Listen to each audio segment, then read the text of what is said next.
les bendiga. Qué gusto saludarles. Qué gusto estar aquí con todos ustedes. Qué bueno es poder reunirnos el día de hoy, iglesia. Gracias a Dios por este tiempo. Para mí es un privilegio, para mí es un honor poder compartir el mensaje en este día. Pero sabes que es una mayor bendición el podernos reunir y adorar al Señor como congregación. Porque en otros lugares del mundo esto no es posible por la opresión que se vive, pero gracias al Señor tú y yo hoy tenemos la libertad de poder exaltar su nombre, poder adorarle con tranquilidad, cómodamente, y eso es un regalo de parte de Dios, el estar aquí. Gracias al Señor por eso, y gracias también al Señor por las personas que nos acompañan por primera o por segunda vez a Iglesia Abba. Yo sé que seguramente ya alguien te saludó, te felicitó, te abrazó, te recibió, y qué bueno. Solamente quisiera decirte que estamos totalmente convencidos que Dios preparó cada detalle en este día para que tú pudieras estar aquí, para que pudieras escuchar su palabra y para que pudieras escuchar su voz y conocerle a Él, y eso nos pone muy contentos como iglesia. Así que te damos nuevamente la bienvenida, esperamos que te sientas como en casa. Y bueno, hermanos, vamos a continuar con nuestra serie llamada El Sermón del Monte, la cual comenzamos aproximadamente hace 2 meses, en la que hemos estado estudiando a fondo las enseñanzas tan profundas que Jesús habló a sus discípulos y a las multitudes. Antes que nada quisiera decir que estas enseñanzas que Jesús pronunció hace 2000 años no son cualquier enseñanza, son enseñanzas que han revolucionado y que han transformado literalmente el mundo. Por varios académicos y por líderes aún no cristianos, Jesús es reconocido como uno de los hombres más influyentes de toda la historia. Pero nosotros como creyentes sabemos que Jesús no solamente fue un hombre, no solamente fue un profeta como algunos dijeron, sino que Jesús es Dios mismo. Jesús es el Dios encarnado que vino a este mundo para revelar y dar a conocer la verdad. Y eso es algo sumamente relevante, porque vivimos en un mundo lleno de confusión, que cree que todo es relativo, pero en medio de eso Jesús dice: yo soy la verdad. Así que por esa razón, hermanos, yo creo que como cristianos deberíamos estar emocionados y muy interesados en esta serie del Sermón del Monte, porque no estamos estudiando a Confucio, a Gandhi o a algún otro filósofo o científico meramente humano. Estamos estudiando a Cristo Jesús, el Dios hecho hombre, el autor de la verdad. Estas enseñanzas en las que estamos profundizando son las enseñanzas más relevantes y transformadoras que han sido dadas a la humanidad. Por eso yo te animo nada más con esta introducción a que cada domingo de esta serie tú sigas disponiendo todo tu corazón y toda tu mente y toda tu alma para que las palabras de Cristo sigan impactando tu vida, sigan transformando tu vida para la gloria de Dios. Ese es nuestro deseo y nuestra oración con esta serie. Así que vamos a continuar entonces con el siguiente tema que Jesús aborda en el Sermón del Monte. Pero antes me gustaría orar para que sea su Espíritu Santo el que nos dirija, que sea su Espíritu dándonos luz en este pasaje y poderlo comprender a profundidad. Si me acompañas a orar, inclinando tu rostro un momento, vamos a pedirle al Señor. Señor, te damos muchas gracias este día, porque es un día especial en el que vamos a escuchar tu voz. A través de tu palabra te adoramos y te bendecimos y te exaltamos, Señor, porque tu gracia es la que nos ha permitido estar en este lugar. Es tu amor, Señor, el que nos alcanzó, el que abrió nuestros ojos espirituales para poder entender lo que tú quieres hablarnos. Y hoy, Padre, confiamos en que no va a ser la excepción de lo que tú has estado haciendo, tocando nuestros corazones, transformando, redarguyendo, restaurando, levantando. Hoy ponemos nuestra vida en tus manos, confiando que estamos en el lugar correcto, que es en tu presencia, en tu iglesia, Señor. Háblanos y remueve, Señor, aquello que quieras tocar en nuestros corazones para tu gloria, en el nombre de Jesús. Amén. Amén. Bien, hace unas semanas atrás una persona me llamó para contarme una situación muy difícil que estaba atravesando, que lo tenía muy preocupado. Me llama esta persona y me dice: pudiera platicarte una situación, ¿tienes tiempo para escucharme y podrías orar por mí? Porque estoy muy atemorizado. Y le dije: claro que sí, te brindo mi confianza para escucharte, podemos platicar y podemos orar para que el Señor nos ayude. Así que estuvimos platicando por llamada bastante tiempo, poco más de 1 hora, y me explicaba a detalle las cosas que le estaban sucediendo y por qué se sentía así. Afortunadamente, a través de la palabra y a través de la oración, el Señor trajo paz, trajo tranquilidad a su alma y se sintió mucho mejor. Aclaro, por cierto, que me dio su permiso para contar esta historia de manera anónima porque puede ser de edificación. Pero el tema es que este hombre estaba muy atemorizado porque en unos días iba a viajar a una ciudad en la que tiempo atrás le había pasado algo muy malo. Tiempo atrás había tenido un problema con una persona que lo lastimó mucho, lo hirió mucho. Entonces su temor era que nuevamente al ir se lo pudiera topar y lo pudiera lastimar otra vez. Lo que pasó fue que cuando él era joven, para ser exactos a los 16 años de edad, tuvo un pleito, una pelea con un joven que era pandillero, una pelea a golpes, y en ese momento la pelea no pasó a mayores, pero tiempo después, siendo adultos, sí hubo muy serias consecuencias, muy graves consecuencias. Resulta que 20 años después de esa pelea con este pandillero, el pandillero lo busca y lo secuestra. Y junto a varios de sus amigos malandros lo golpean, lo torturan hasta casi matarlo. Evidentemente fue una experiencia trágica, fue una experiencia muy traumante porque no solamente fueron los golpes físicos que recibió, sino los daños también que esto le produjo, tanto psicológicos como mentales, y a su vez problemas en su trabajo, en su familia, y fue toda una crisis muy dura que tuvo que atravesar. Milagrosamente sobrevivió, escapó del secuestro en el que lo tenían y ahora le da gracias a Dios porque a través del tiempo ha podido superar esa situación, ha podido sobrellevar la adversidad que vivió y afortunadamente puede tener una vida tranquila junto a su familia. Pero ¿sabes qué es lo que más me impactó cuando escuchaba su historia? Que me contó que mientras lo estaban golpeando y mientras lo estaban torturando, el pandillero lo mira fijamente a los ojos y le dice: estuve esperando todo este tiempo para tenerte así. Estuve esperando todos estos años para poder tenerte así. Por 20 años este hombre no pudo olvidar esa pelea que tuvieron siendo jóvenes, sino que todo ese tiempo estuvo maquinando en su mente la manera de cómo vengarse de esta persona. Evidentemente en su corazón no hubo espacio para la restauración, para el perdón, para el amor, sino que solamente quería desquitar su furia, su rabia contra aquel que consideraba su enemigo. Y te cuento esta historia porque esto es un claro ejemplo de ese sentimiento, de ese impulso tan natural que surge en el corazón de todos nosotros los seres humanos, que es el deseo de venganza, cobrar venganza. Todos hemos sentido alguna vez ese sentimiento de odio, ese sentimiento de ira descontrolada que nos lleva a desearle el mal a nuestro prójimo, el mal en contra de nuestro prójimo. Tal vez, probablemente, lo más seguro es que ninguno de los que estamos aquí hemos llegado al extremo de secuestrar y de golpear a alguien, quiero pensar, pero probablemente todos en algún momento hemos dicho la frase ojo por ojo, diente por diente. La hemos aplicado. O quizá en algún punto de nuestras vidas, en un arrebato de ira, hemos dicho, ya sea con nuestros labios o con nuestra mente, la frase: el que me la hace, me la paga. El que me la hace, me la paga. Si eres cristiano y te ha pasado esto, seguramente el Espíritu Santo te ha redarguido y te has arrepentido, como a mí me ha pasado. Pero lo cierto es, hermanos, que debido a nuestra naturaleza caída, a causa del pecado de nuestro corazón, nuestra naturaleza, nuestra tendencia siempre es querer ajustar cuentas y hacer sufrir a la persona que nos ha hecho sufrir.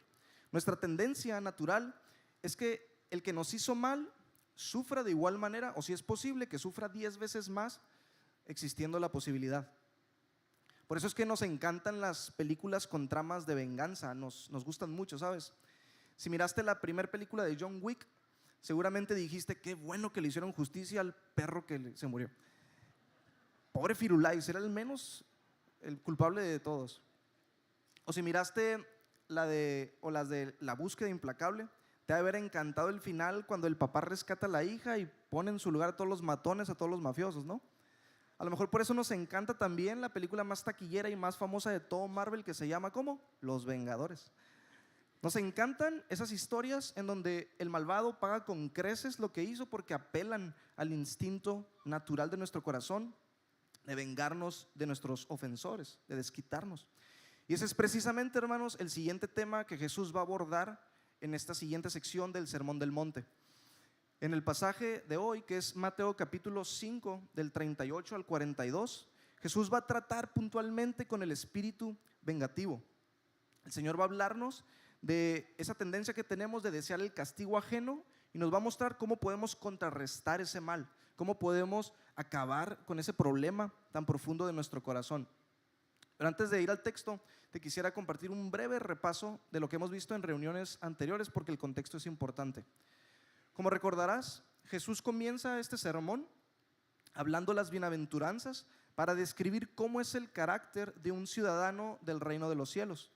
Jesús empieza a decir varias características, varias cualidades que reflejan a una persona que es ciudadano del reino.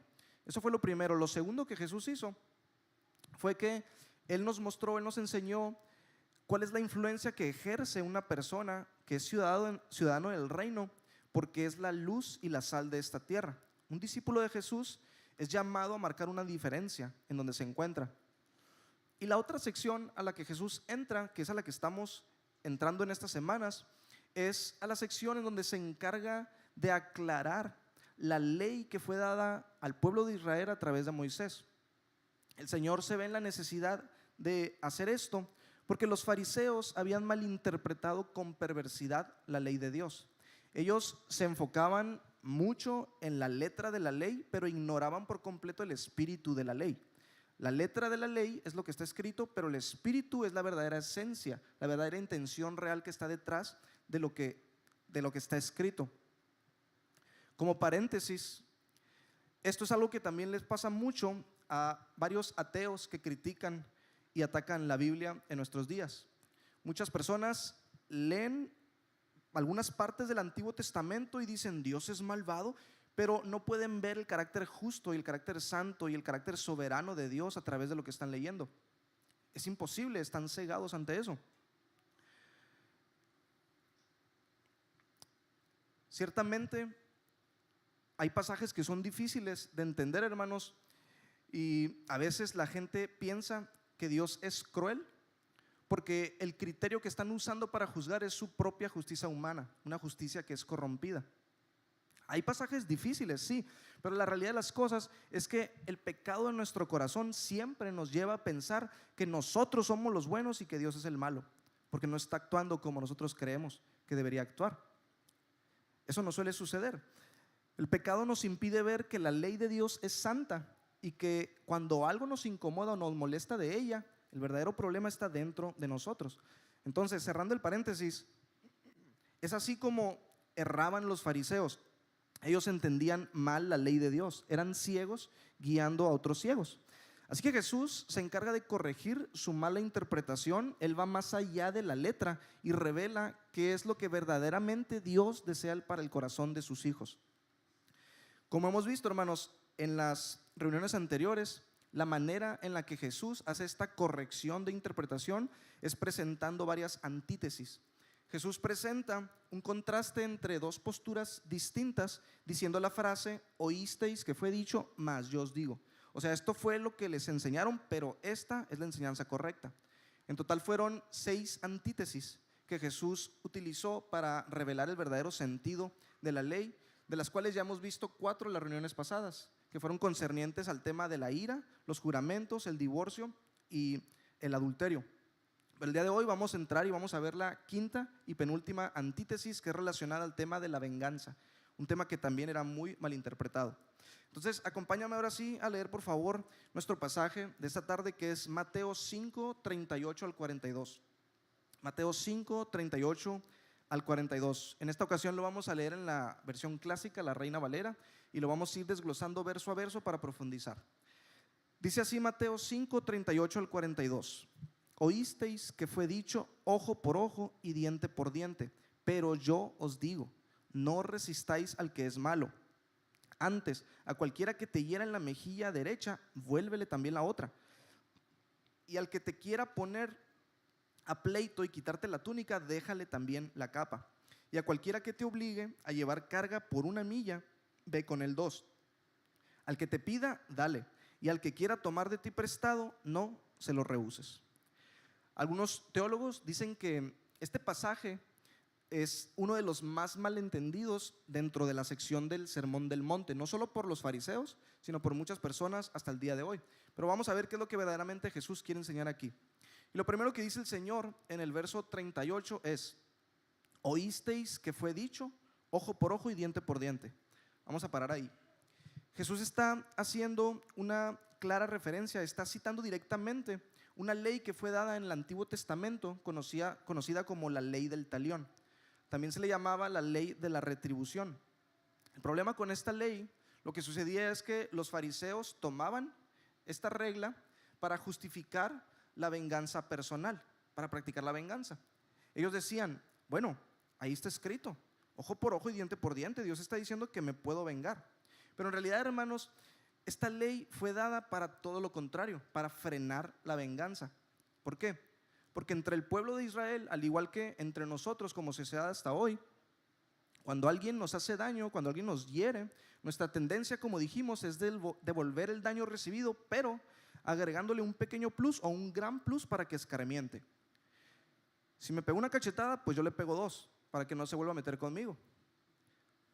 Si voy manejando y alguien se me atraviesa sin querer, pues yo lo rebaso y le echo el carro encima para que no se vuelva a equivocar, para que aprenda a manejar. Gracias. Si alguien habla mal de mí y me hace quedar mal en mi círculo, pues yo le tiro indirectas en el Face y lo quemo para que todo México se entere. Se ríen porque lo han hecho. Ese es el patrón, hermanos.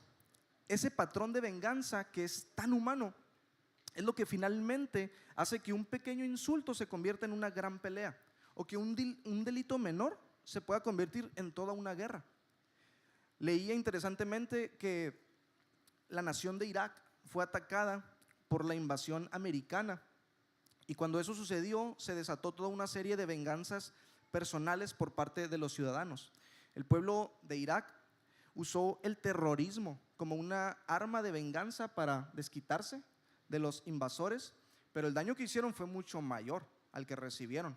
Eso es lo que produce el pecado en nosotros, un círculo de venganza que va creciendo, que va en aumento y que deja fuera totalmente la compasión, deja fuera totalmente la misericordia. Y sabes, yo debo reconocer que más de una vez he luchado con un sentimiento así. No me enorgullece contarte esto, pero una vez, hace mucho tiempo, una persona me quedó debiendo un dinero considerable por un trabajo que le había hecho. Y la verdad, en ese momento sentí mucho coraje y mucho enojo, así que recopilé varias imágenes de conversaciones que había tenido con él en WhatsApp y hasta estaba dispuesto a inventar unas cuantas más, y te prometo que estaba como Fernando Colunga, así de publicarlas para vengarme, para desquitarme. Gracias a Dios, el Espíritu Santo me frenó, no me dejó y me dijo: deja que Dios se encargue. Pero la verdad, hermanos, en ese momento yo quería cobrarme con creces el mal que esta persona me había hecho. Pregunta, iglesia, ¿te identificas conmigo o soy el único mundano al que le pasa? Porque se me quedan viendo y mira qué cerecito se veía. Hermano, lo siento, soy un pecador en proceso al igual que tú. Y todos aquí luchamos con lo mismo. Todos aquí tratamos con esos impulsos en nuestro corazón. Pero gracias a Dios no ocurrió, lo aclaro. Entonces, esto no era una excepción para el pueblo judío, también les pasaban cosas similares. Un pequeño insulto podía derivar incluso en un homicidio como respuesta.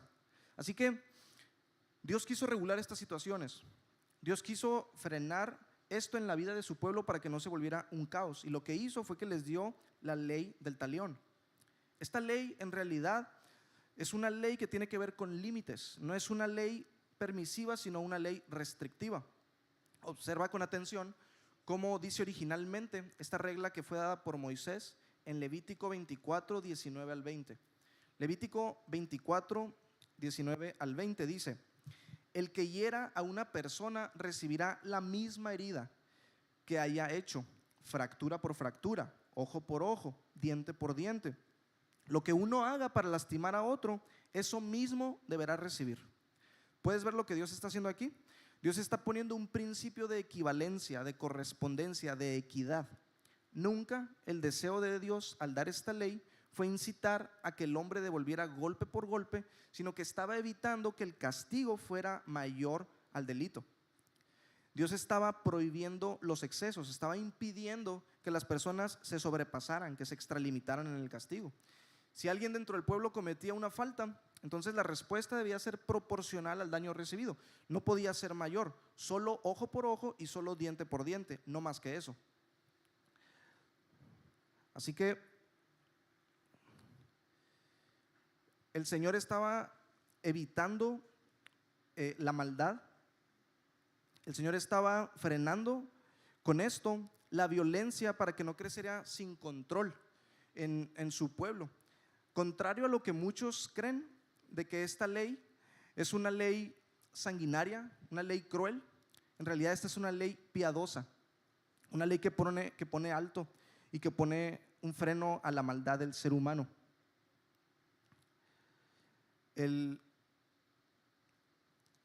Mahatma Gandhi en una ocasión dijo: ojo por ojo y todo mundo se quedará ciego.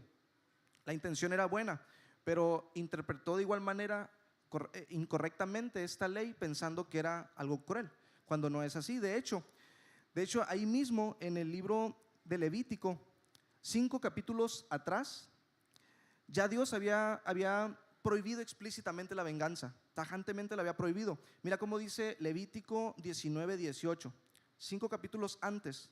Levítico 19:18 dice: no te vengarás, no guardarás rencor a los hijos de tu pueblo, sino amarás a tu prójimo como a ti mismo.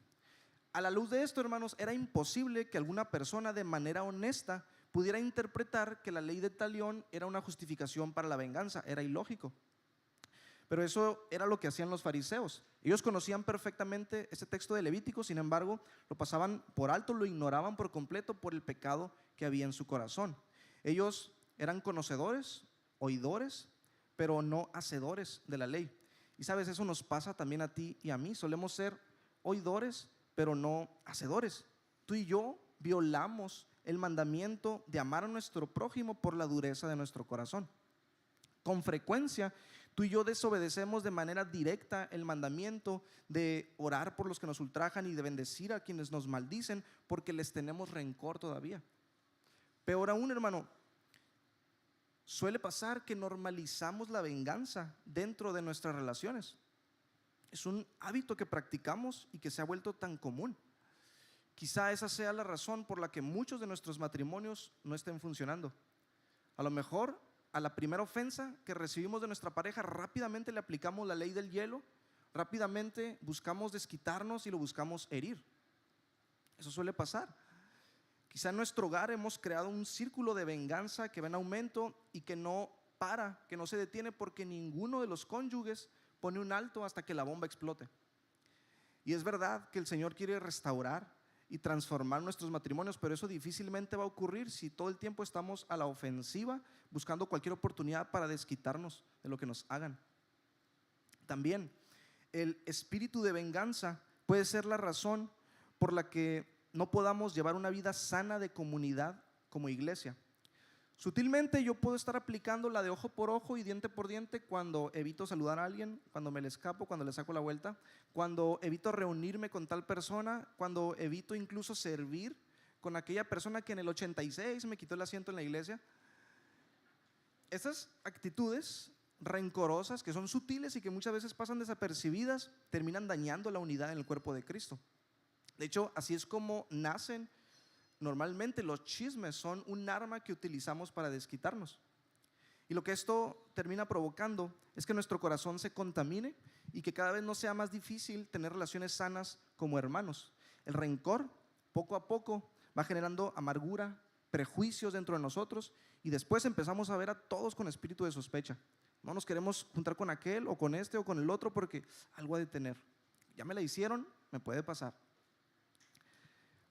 Lo mismo pasa, hermanos, en el área del trabajo, en el área de la familia, en cualquier lugar. El espíritu vengativo, el corazón vengativo estropea nuestras relaciones interpersonales y por consecuencia nuestra relación con Dios. ¿Sabes cuál es el mayor engaño? ¿Sabes cuál es la mayor mentira que nos hace abrazar este sentimiento tan satánico, tan diabólico? Que al final creemos que ganamos nosotros. Creemos que el que ríe al último ríe mejor. Pero hermanos, cuando se trata de venganza, la venganza nunca gana. Nunca gana la venganza. Nuestra carne puede complacerse y puede disfrutar el desquite temporalmente, pero no podemos ignorar que la palabra de Dios dice que la paga del pecado es muerte. Muerte. Siempre la venganza trae guerra y no paz. La venganza produce un sentimiento de culpa y de condenación. La venganza empeora las cosas tanto para el ofendido como para el ofensor, y lo peor de todo, la venganza siempre nos distancia de Dios. El resultado es ese, y esto, como digo, puede ser algo que lo hemos normalizado tanto en nuestra vida práctica, pero el Señor nos quiere librar de un corazón así. El Señor nos habla esto para guardarnos de esa actitud, de ese deseo. Si el Espíritu Santo te está confrontando en esta tarde con este pecado que has abrazado en tu corazón, Él te llama a hacer dos cosas. El Señor te llama a hacer dos cosas. La primera es que te arrepientas. Arrepiéntete por dar rienda suelta a tu ira, a tu orgullo, a tu rencor, a tu malicia, y recibe por fe el perdón de Dios para que seas limpio de tu maldad y para que tu corazón pueda empezar a ser transformado. Lo segundo que el Señor te llama a hacer es que confíes en Él, que encomiendes tu causa al que juzga rectamente. En otras palabras, deja a Dios ser Dios. A veces eso es lo más difícil porque nos encanta usurpar la autoridad de Dios. Nos gusta ocupar su lugar. Y sabes, ese era de hecho otro gran problema que los judíos tenían con esta ley. Los fariseos tenían con esta ley. Ellos tomaban un lugar que no les correspondía. Originalmente, la ley de la retribución fue dada a los jueces de Israel, no a los ciudadanos. Los únicos encargados que podían administrar justicia a la nación eran las autoridades civiles. Un judío no podía tomar esta ley para sí como una justificación para cobrar venganza personal, sino que él tenía que apelar a una justicia mayor, a la justicia pública. Pero de nuevo los fariseos ignoraban eso. Ellos sacaban de contexto esta ley, la tomaban como propia, practicaban la venganza personal y usurpaban el lugar de los jueces. De nuevo, tú y yo hacemos lo mismo, hermano, cuando tomamos la venganza en nuestras manos. Usurpamos el lugar de Dios. Ocupamos el lugar del juez de los cielos, del juez soberano, y dictamos sentencia basándonos en lo engañoso y lo perverso que es nuestro corazón. Pero debemos recordar una cosa, hermanos: solamente hay uno que está sentado en el trono. Solamente hay uno que es fiel y verdadero, y ese es Cristo, y es el único que va a juzgar con justicia. Es el único que va a pagar cada uno según sus obras. El Señor es el único que puede juzgar con rectitud. Y quiero decirte esto: si tú has pasado por una situación muy crítica, muy dolorosa, por una injusticia muy cruel, así como la que mi amigo pasó con el pandillero, y si has sentido mucha indignación porque has visto impunidad, que no se hace nada, recuerda esto, graba esto que dice la palabra de Dios: un día el Señor juzgará al mundo con justicia. El Señor juzgará a vivos y muertos, y Él cobrará justicia. Él pagará a cada uno según sus actos. La justicia de este mundo, ciertamente la justicia del hombre puede fallar, y lo hace muchas veces, pero el juez justo no falla. El juez justo no falla, Él no toma por inocente al culpable. Por eso, hermanos, Dios nos prohíbe terminantemente ocupar el lugar de jueces. El Señor dice: ok, eso que te hicieron es vil, déjame cobrarlo a mí, déjame yo cobrármelo. El Señor se reserva para sí mismo el derecho a vengarse. Dice Romanos 12:19: amados, nunca tomen venganza ustedes mismos, sino den lugar a la ira de Dios, porque escrito está: mía es la venganza, yo pagaré, dice el Señor. Es interesante que el Señor no dice que la venganza es mala, sino que la venganza es suya. La venganza en el reino de Dios no está prohibida, pero la venganza es suya. ¿Por qué? Porque Él es el único que puede vengarse con motivos puros. Solamente Él puede cobrar venganza sin hacerlo pecaminosamente, porque Él es santo. Tú y yo no podemos hacer eso. Muchas veces vemos una situación y pensamos que algo es injusto, y podemos no estar tan equivocados, pero siempre, hermanos, nuestra venganza estará manchada por nuestro orgullo y por nuestro ego. Cuando nosotros nos vengamos, normalmente en el fondo queremos demostrar algo. Queremos demostrar que somos importantes, queremos demostrar que somos fuertes, que somos superiores porque alguien nos dejó mal visto. Nunca la venganza humana es piadosa, nunca nadie se ha vengado por amor, nunca nadie se ha vengado por bondad. Eso no lo puede hacer el ser humano. A veces espiritualizamos, sobreespiritualizamos nuestro enojo, nuestro odio, nuestro rencor y decimos: Señor, yo sé que tuya es la venganza, pero úsame como tu instrumento. Mentira, hermano, no queremos servir al Señor, nos queremos vengar, nos queremos desquitar. Pero Jesús trata de enseñarnos que ese no es el carácter de un ciudadano del reino de los cielos. Alguien que verdaderamente confía en Dios, abandona su deseo de venganza y confía en Él, espera en Él. Dice Proverbios 20:22: no digas me voy a vengar de este mal, espera a que el Señor se ocupe del asunto. ¿Cómo esperamos a que el Señor se ocupe de esa injusticia, de ese abuso, de ese maltrato, de ese agravio que me hicieron? Dando lugar a su ira y renunciando a tu ira, porque en la ira del hombre no obra la justicia de Dios. Santiago 1:20. Cuando tú y yo intervenimos en el asunto es un caos, pero cuando Dios interviene podemos estar seguros de que la justicia se va a cumplir, de que el Señor tomará cartas en su tiempo y según su carácter, que es santo. Ahora, si no somos cuidadosos en interpretar esta enseñanza de Jesús correctamente, podemos caer en el error que han caído muchos de promover un pacifismo total, un pacifismo extremo, radical, universal. Lo que Jesús va a decir a continuación es algo que muchos movimientos han utilizado para promover la paz mundial. Jesús dice en el siguiente verso, Mateo 5:39, dice Mateo 5:39: pero yo os digo, no resistáis al que es malo. No resistas al que es malo, o sea, no te defiendas, no busques ir en contra del que te hirió, del que te ofendió, no busques tomar represalias, como ya miramos. El problema aquí es que muchos han llevado esto a un nivel exagerado, al punto de creer que ni siquiera deberíamos tener autoridades civiles en nuestra sociedad. Por ejemplo, el escritor ruso León Tolstoy decía que tener policías, tener soldados y gobiernos que castiguen el crimen era algo anticristiano, porque Jesús dijo que no deberíamos resistir al malo. Su idea era que el amor de Jesús iba a transformar a todas las personas y iba a haber una bondad universal que gobernara la tierra. Pero sabemos que eso es una fantasía. Claramente la palabra de Dios nos muestra que no es así. Dios mismo fue quien estableció a los jueces para restringir la maldad, para poner orden, para castigar la maldad. Romanos 13:1 dice: todas las autoridades humanas han sido establecidas por Dios.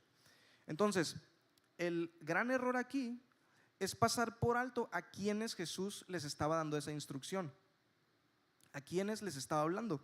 Jesús no se estaba dirigiendo, hermanos, a los gobiernos ni las autoridades. Jesús no les estaba diciendo a las instituciones cómo actuar. Jesús no se estaba oponiendo a que los jueces en los tribunales pudieran sentenciar los casos de abuso, de violaciones, de secuestros, de robos y de otros delitos. De nuevo, fue Dios mismo quien estableció las autoridades para nuestro bien y para nuestro cuidado. Como decía el pastor la semana pasada, Dios santifica el matrimonio, pero si una esposa es violentada por su marido, lo correcto es que se aleje y ponga una denuncia para protegerse. Tú y yo no pecamos, hermano, cuando acudimos a las autoridades civiles puestas por Dios para proteger nuestra vida o la vida de nuestra familia. Así que la clave aquí para interpretar correctamente lo que Jesús dice es aplicar esto a quienes Él sí se estaba refiriendo, a quienes Él estaba hablando. ¿Te acuerdas de a quienes les estaba hablando Jesús? A las multitudes y a sus discípulos, o sea, a las personas que lo estaban siguiendo, a sus seguidores. Esto quiere decir, hermano, que el Señor te está diciendo esto a ti como su discípulo, me está diciendo esto a mí como su discípulo, acerca de cómo debemos responder ante las ofensas y los insultos, no en un contexto legal, sino en un trato casual con las personas, en el día a día, en la oficina cuando el jefe tiene una discusión contigo, en el fin de semana cuando tu primo dice engaños y habla mal de ti, cuando alguien te saca la lengua en la iglesia, cuando alguien te habla feo. ¿Cómo tratamos con las ofensas personales siendo discípulos de Jesús? Y aquí se pone bueno, hermanos, porque aquí el Señor va a revelar cuál es el verdadero espíritu de esta ley. Jesús va a mostrarle a los fariseos que el estándar realmente es mucho más alto de lo que ellos pensaban. No se trata solamente de no vengarnos, sino ir a un nivel mayor y expresar amor ante las ofensas. Amar a los que nos ofenden. Jesús va a revelar que el verdadero deseo de Dios no es que devolvamos golpe por golpe, sino que tomemos medidas amorosamente extraordinarias para ser ejemplo, para ser la luz y la sal de este mundo que ya dijo que somos, para reflejar a Cristo. Escucha, nunca un discípulo se parece más a su Salvador que cuando responde a las ofensas con gracia. Nunca nos parecemos más a Cristo que cuando respondemos ante las ofensas e insultos con gracia. Recuerda qué hicimos nosotros con el Señor. Le ofendimos, pecamos contra Él. ¿Cuál fue su respuesta? Salvación, libertad, gozo, paz.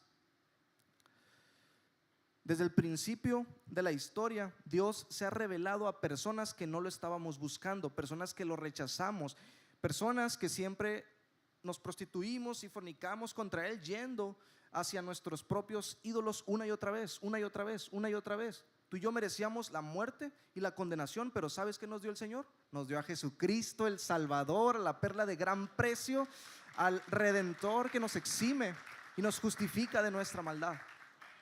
Así es como Dios respondió ante tu maldad y ante mi maldad. Nos dio lo más valioso que podemos tener, a Cristo Jesús. Así que ese es el llamado que Jesús va a hacernos aquí, modelar el evangelio. Jesús nos pide que demostremos que realmente estamos siguiendo sus pasos.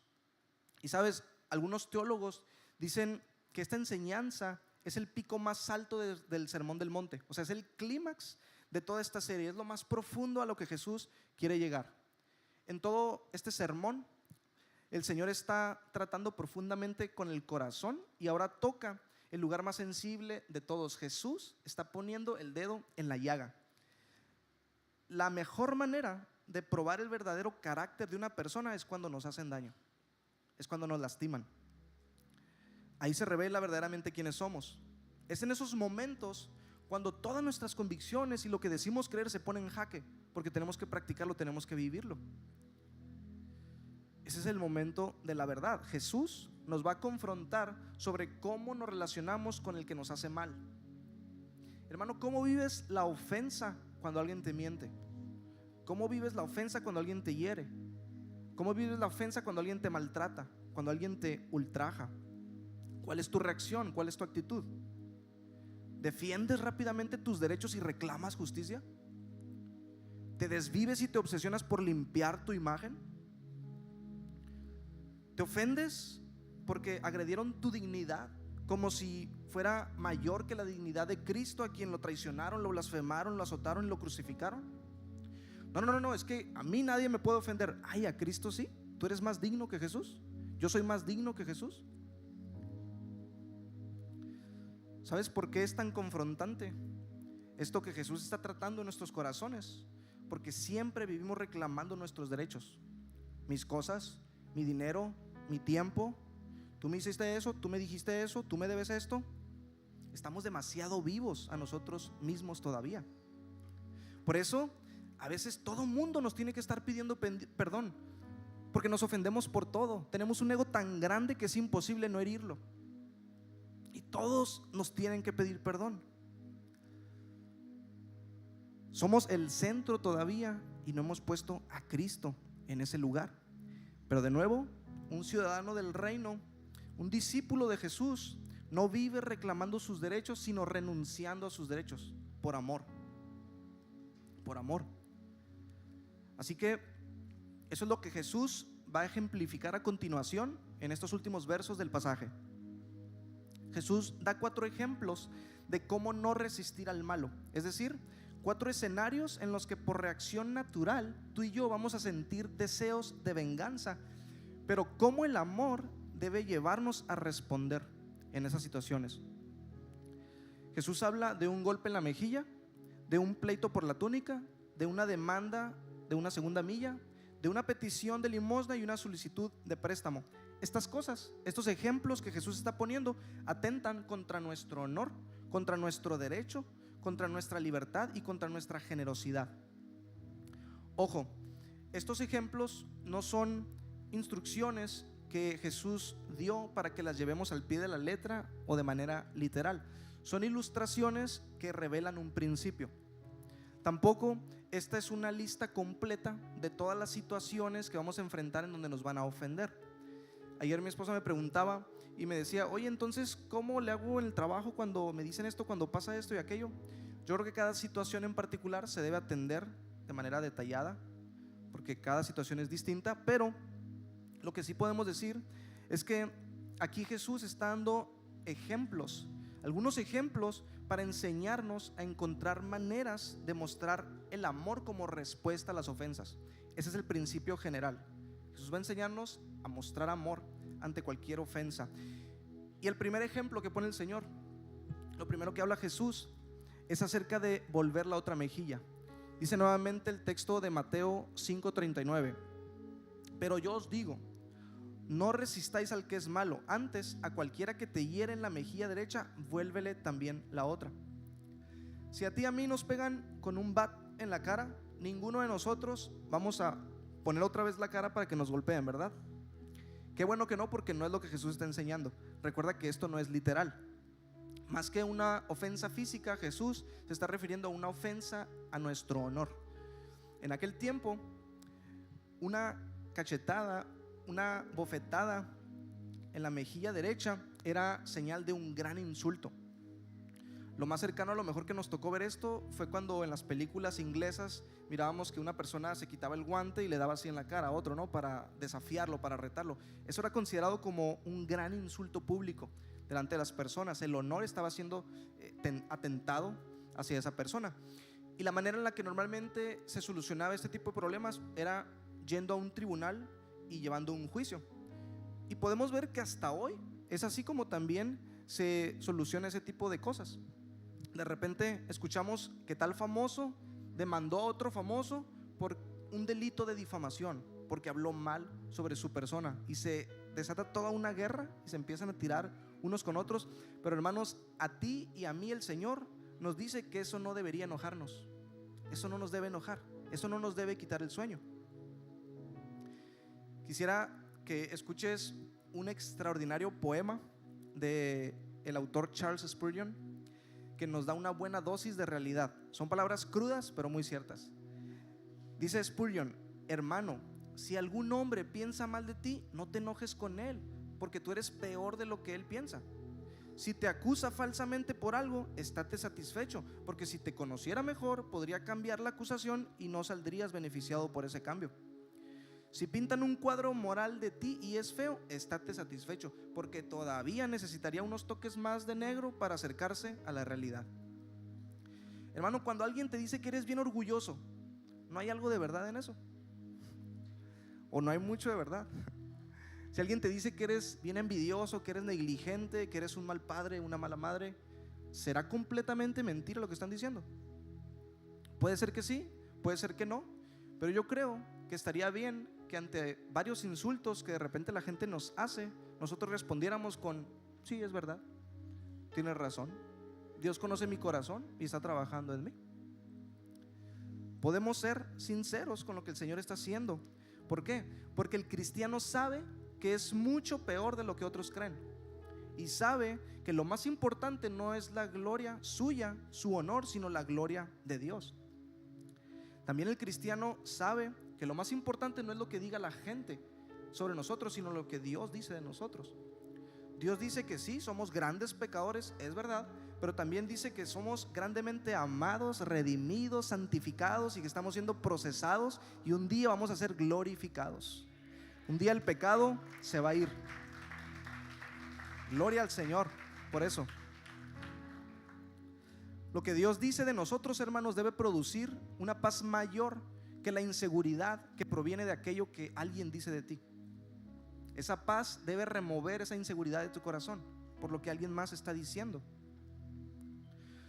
Sabes, es muy triste cuando de repente vemos a cristianos peleando una guerra campal en las redes sociales por defender su honor, por defender su reputación, tirándose y argumentando y diciendo. Personas que se dicen dicen seguir a Cristo. Es lamentable porque Cristo no nos dijo que hiciéramos eso. Jesús dijo: vuelve la otra mejilla, o sea, deja pasar el insulto, no te enfurezcas, no te obsesiones con eso que la gente dice de ti. Volver la otra mejilla también significa aceptar el hecho de que puede venir otra ofensa en camino, porque muy probablemente puede suceder. Esto no significa, hermanos, que sea algo que nos va a gustar, que no va a doler, que sea algo que nos va a agradar, que estemos buscando, por supuesto que no.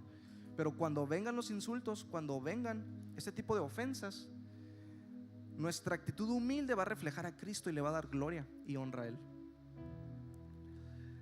Ahora, hay veces que es necesario tratar el conflicto con la persona que nos está insultando para salvar alguna relación o para resolver algún tema serio que es importante. Ese es otro tema.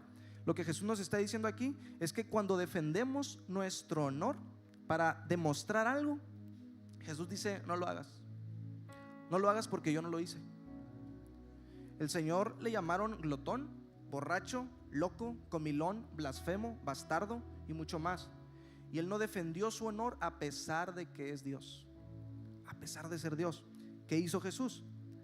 Primera de Pedro 2:23: no respondía cuando lo insultaban, ni amenazaba con vengarse cuando sufría.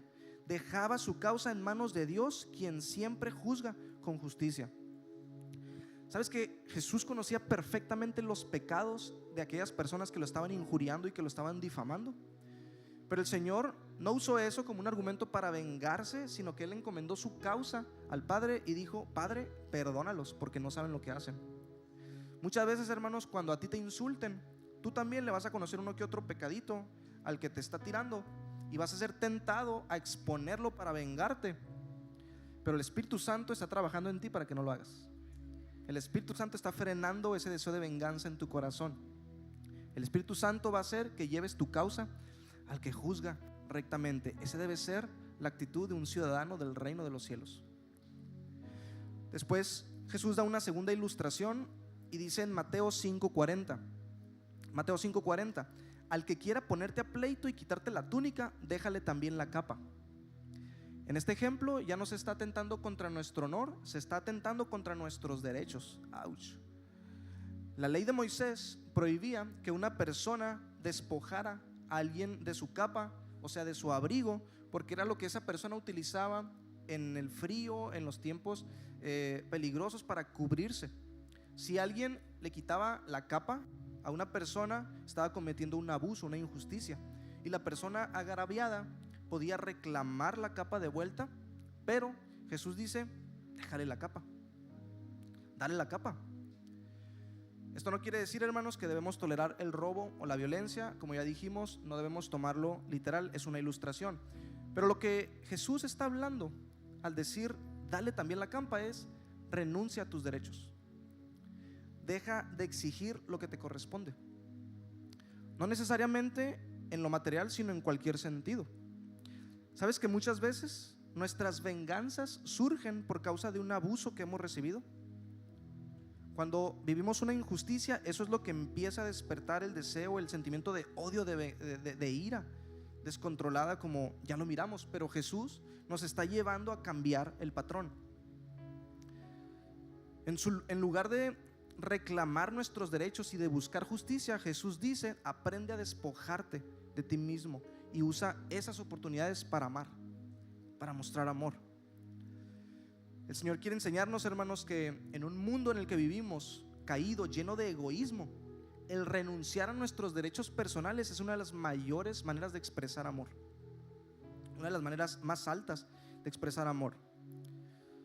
Por supuesto, esto no suena fácil, esto no suena sencillo para ti ni para mí, pero el Señor también nos dejó ejemplo de eso. Ante las injusticias, ante el abuso, Él sufrió por nosotros y abandonó sus derechos voluntariamente por amor a ti y a mí. ¿Sabes qué debemos hacer cada vez que tú y yo experimentamos una injusticia y nos indigna? Debemos ver a Cristo, debemos ver cómo Él se despojó de sí mismo, de su gloria, de sus riquezas. Él, siendo rico, se hizo pobre para que nosotros con su pobreza fuésemos enriquecidos. Ese es el ejemplo que nos deja el Señor. Así que, iglesia, ¿Cómo estás reaccionando ante las injusticias y los abusos? ¿Cómo reaccionas cuando alguien más se lleva el crédito por algo que tú hiciste? ¿Cómo reaccionas cuando en tu trabajo alguien más se lleva ese bono, ese aumento, ese ascenso que tú crees que te corresponde a ti? ¿Cómo reaccionas cuando se le da a alguien más ese ministerio o ese liderazgo que crees que te corresponde a ti? El Señor está poniendo el dedo en la llaga. ¿Tiendes a reclamar ferozmente tus derechos y reclamas justicia, o muestras humildad, amor, gracia, esperando y confiando en el Señor? Este es el ejemplo que nos muestra Jesús con su vida. Amar es dejar de exigir para dar sin reservas. Amar es dejar de exigir, dejar de reclamar, dejar de que se nos pague lo que se nos debe, para poder amar en un mayor grado, amar sin reservas. Ese, hermanos, es un ejemplo que definitivamente impacta vidas, definitivamente cambia vidas. Nuestras respuestas de gracia ante las injusticias y abusos son una imagen viviente del Evangelio. Están hablando de lo que Jesús ha hecho por nosotros. La tercera ilustración, en el versículo 41, Jesús nos muestra un tercer ejemplo de cómo no resistir al malo, y dice: y a cualquiera que te obligue a llevar una carga por 1 milla, ve con él 2. Ve con él 2. Si hay algo que podía enfurecer y provocar deseos de venganza en los judíos, era esto. Un soldado romano legalmente podía obligar a un judío a que llevara su carga, su mochila militar, durante 1 milla, o sea, 1000 pasos. Pero esto generaba un montón de desprecio y de odio de los judíos hacia los romanos, porque les recordaba que eran un pueblo oprimido, un pueblo sujeto por Roma. Así que cuando un judío cargaba la mochila del soldado romano y terminaba los 1000 pasos, lo que quería era irse, ser libre, huir de ese lugar. Pero Jesús dice: si te obligan a cargar 1 milla, ve con él 2. En otras palabras, usa tu libertad para mostrar amor. Usa tu libertad para mostrar amor. En vez de enojarte, en vez de amargarte, en vez de querer desquitarte, convierte ese intento de esclavitud en un acto libre de amor. En un acto libre de amor. En un acto libre de servicio. ¿No era lo que hizo el apóstol Pablo estando encarcelado? Se abrieron las puertas cuando tembló y pudieron escapar, pero él se quedó. Él usó su libertad para mostrar el evangelio, y el carcelero cayó rendido y dijo: ¿qué puedo hacer para ser salvo? Esta actitud, hermanos, sí o sí llama la atención. Esta actitud genera preguntas. La gente se cuestiona y dice: ¿cómo? ¿Por qué hace eso? ¿Qué es lo que lo motiva a hacer eso? La intención de Jesús es que cuando alguien te pregunte por qué haces eso, puedas dar este mensaje: yo te sirvo a ti porque fui extremadamente servido por mi Señor. Yo soy de otro reino. Mi Señor, mi Rey, llevó mi carga no por 1 milla, sino hasta la cruz, hasta el Calvario, hasta el monte de la calavera, y pagó el precio por mí, me amó y me sirvió y me salvó. Ese mensaje, esa actitud impacta vidas. Recuerda esto, iglesia: cada vez que alguien te pida algo que te toque hacer, con la 1 milla tú cumples, pero con la 2 milla testificas de Cristo. La 2 milla refleja el evangelio. La 2 milla demuestra que eres un ciudadano del reino de los cielos. El ciudadano del reino no pelea por su libertad, sino que la ofrece como un servicio de amor. Y el último ejemplo que Jesús menciona en este pasaje tiene que ver cuando atentan contra nuestra generosidad.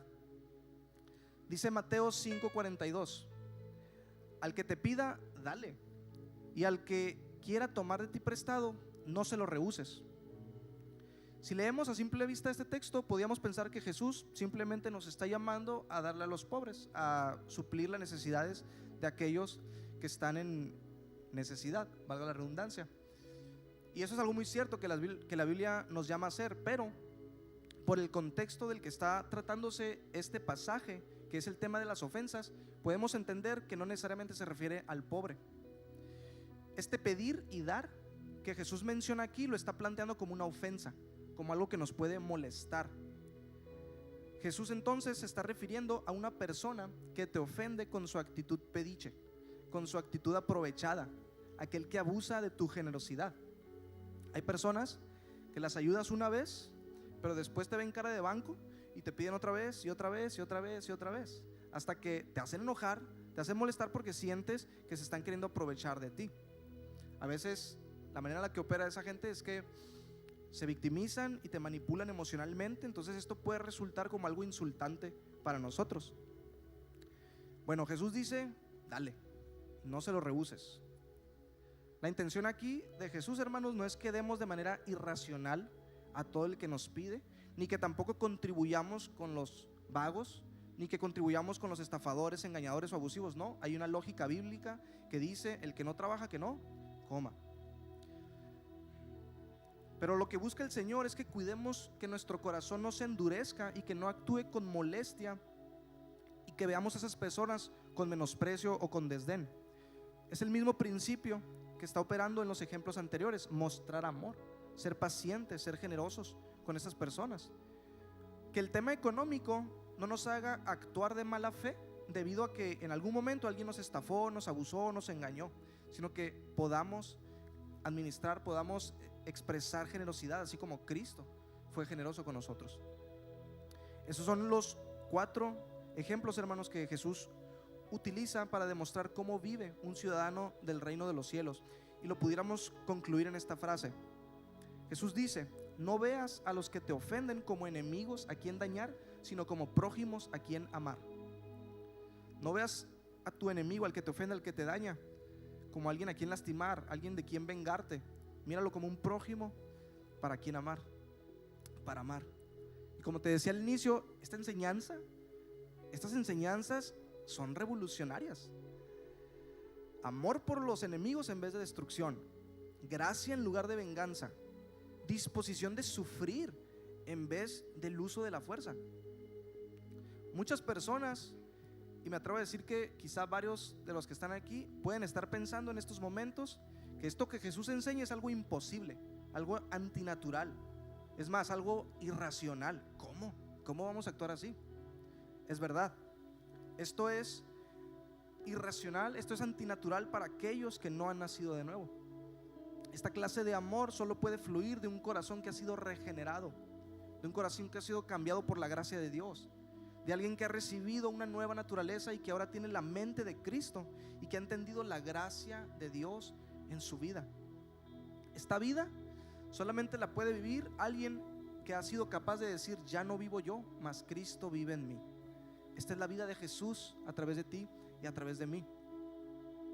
Y por último, ya para terminar, dice Romanos 12:21: no seas vencido de lo malo, sino vence con el bien el mal. Esta palabra es importante. Dios nos llama a vencer. Jesús, hermanos, nos habla acerca de una actitud de mansedumbre, y muchas personas cuando leen la palabra o cuando nos ven así piensan que esto es sinónimo de debilidad, piensan que esto es sinónimo de ser pusilánimes, pero es todo lo contrario. Esto es fortaleza. La mansedumbre es fuerza bajo control. Nunca el Señor nos ha dicho a los discípulos que nos rindamos ante las ofensas, que nos hinquemos y que cedamos. Jesús nos está diciendo: toma tú el control de la situación. No te dejes ser vencido de lo malo, tú vence con el bien el mal. Alguien dijo que la violencia no brota de la fuerza, sino de la debilidad. Es el débil el que piensa solo en sí mismo y hace daño a otros para protegerse, pero es el fuerte el que puede amar y sufrir por el bien de otros. El discípulo de Cristo vence, es victorioso en el poder del Espíritu Santo. Gloria a Dios. Ponte en tus pies y vamos a orar para darle gracias al Señor. Amado Señor, estamos agradecidos contigo, Dios, por tu bondad, por tu amor, por tu palabra que nunca vuelve vacía. Estamos confiados de que tu amor nos está abriendo el entendimiento, tu gracia nos está quebrantando, confrontando, restaurando, Señor. y por eso nos gozamos y nos gloriamos en ti. Señor, permite que recibamos esta palabra con mansedumbre y con humildad, creyendo que no proviene de hombres, sino de ti mismo, Señor, quien nos amas y quienes estás forjando tu imagen en nosotros cada vez más. Gracias, Señor, por tu palabra. Te amamos y te adoramos, te exaltamos, Jesús. Amén.